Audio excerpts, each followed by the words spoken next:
तो कैसे मेरे भोजपुरी मार के चाहने वाले मेरी जान लो ठीक हो गई से बता दीजिए आ गए लेकिन पावर स्टार पवन सिंह जी का जिंदगी 2 आ गया है क्योंकि जिंदगी 1 आ गया था नहीं देखा तो कर दिया देख लीजिए चेक कर ली। जिंदगी 2 मुलाकात Vinay V Deepesh Bhojpuri song 2022 sad song है जिंदगी एक नंबर लगा रिएक्शन देखिए जाके चेक कर लो बाकी इसका गाना उसके बाद ही ये आया है समझो और देखो और मजा आने वाला है। हम बताओ लोग क्या जिंदगी में चल रहा है तुम्हारी वो भी बताओ कमेंट करके जो जिंदगी में चल रहा है क्या हो रहा है क्या बोल रहे हैं क्या बोल रहा है बाकी आइए देखते हैं। नमस्कार 95 बिग एफएम से मैं हूँ आरजे चोखा और आज 6 महीने के बाद ये सुपरस्टार उनके फैंस काफी मिस कर रहे हैं। वो कहाँ पर हैं और कैसे हैं इसके बारे में कोई जानकारी नहीं मिल पाई है। क्या बात है ओहो जी क्या बोलिए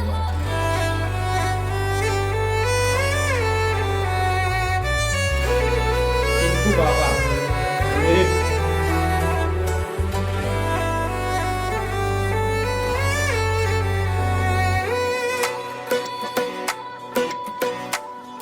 कि एक दिन जिंदगी से हो गई मुलाकात फुर्सत में कि एक दिन जिंदगी से हो गई मुलाकात फुर्सत में तब पूछ लिहानी असलियत के सवालात फुर्सत में कि एक दिन जिंदगी से हो गई मुलाकात फुर्सत में।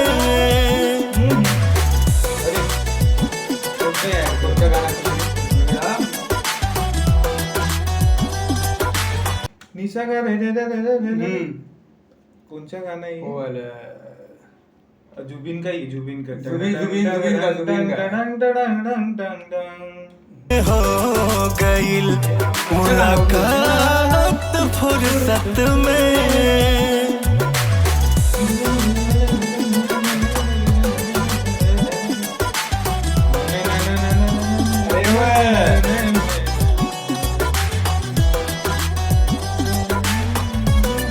तब पूछ लिहानी इस शोहरत का होई इनाम का होई कि दुनिया से मिलल दौलत ये सब पहचान का होई कि दुनिया से मिलल दौलत ये सब पहचान का होई। बरस गाइल हमारे अखिया गजब बरसात फुर्सत में कि हमारा किया गजब बरसात फुर्सत में क्या बात है लाइन बरस गाइल हमारे अखिया गजब बरसात फुर्सत में कि एक दिन जिंदगी से हो गई मुलाकात फुर्सत में।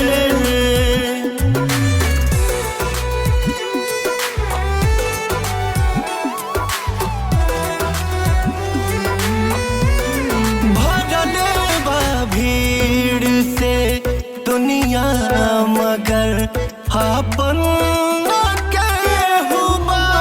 मुखौटा झूठ के ओढ़ले केहू से कम न केहू बा मुखौटा झूठ के ओढ़ले केहू से कम न केहू बा।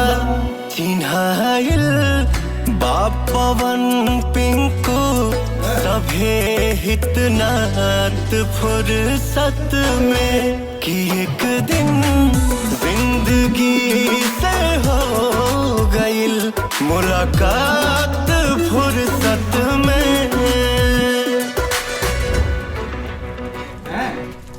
तो कुछ इस तरह से मेरी जिंदगी से मेरी मुलाकात हुई। ओहो क्या बात है पहले के दिन छोटे बच्चे का चुरोग आ गए। अरे चुरवा छोटा सबसे बड़ा एकदम खतरनाक गाना। गाना मजा आ गया भाई, क्या दिल को छू लिया गाइस इस गाने ने।